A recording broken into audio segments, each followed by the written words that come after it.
মাগুরা ২৫০ শয্যার সদর হাসপাতালে জলাতঙ্ক টিকার সংকট দেখা দিয়েছে। বিনামূল্যের এই টিকা না থাকায় বাধ্য হয়েই বাইরের ফার্মেসি থেকে বেশি দামে কিনে টিকা নিচ্ছেন ভুক্তভোগীরা। বিশেষ করে দরিদ্র রোগীরা পড়েছেন বিপাকে। বেশি দামে এই টিকা কিনতে না পেরে অনেকে কিস্তিতে টিকা নিচ্ছেন। মাগুরা জেলার একমাত্র বড় চিকিৎসা কেন্দ্র মাগুরা ২৫০ শয্যা সদর হাসপাতাল। সারা বছর নানা রকম সংকটের মধ্যে দিয়ে চলা এই হাসপাতালের নিয়ে রয়েছে নানা অভিযোগ। জেলায় হঠাৎ করেই বেয়ারিশ কুকুর বিড়ালের উৎপাত বেড়েছে, সাথে সাথে বেড়েছে জলাতঙ্ক ভ্যাকসিনের চাহিদা।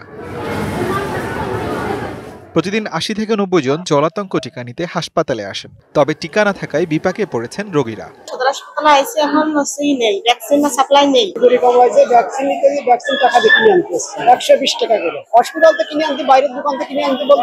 শাইনি চুলে এখন হবে সব হেয়ারস্টাইল। সিল্কোর দ্বিগুণ শাইনি চুল প্রতিদিন। বিনামূল্যে এই টিকা পাওয়ার কথা থাকলেও ভুক্তভোগীরা হাসপাতালের বাইরে থেকে টিকা নিতে হিমশিম খাচ্ছেন।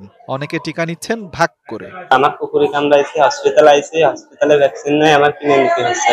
এই যে আমার কুকুরি কামড়াইছে, এই ওষুধ আমার বাইরে থেকে কিনতে হলো।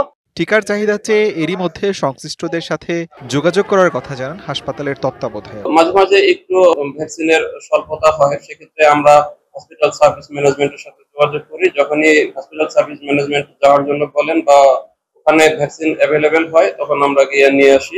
মাগুরা সদর হাসপাতালে প্রায়ই শুধু ভ্যাকসিন নয়, নানা রকম ওষুধের সংকট নিয়ে রয়েছে সমালোচনা। স্থানীয়রা চান চিকিৎসা সেবা আরও উন্নত করতে কর্তৃপক্ষ ব্যবস্থা নেবে। DBC news desk.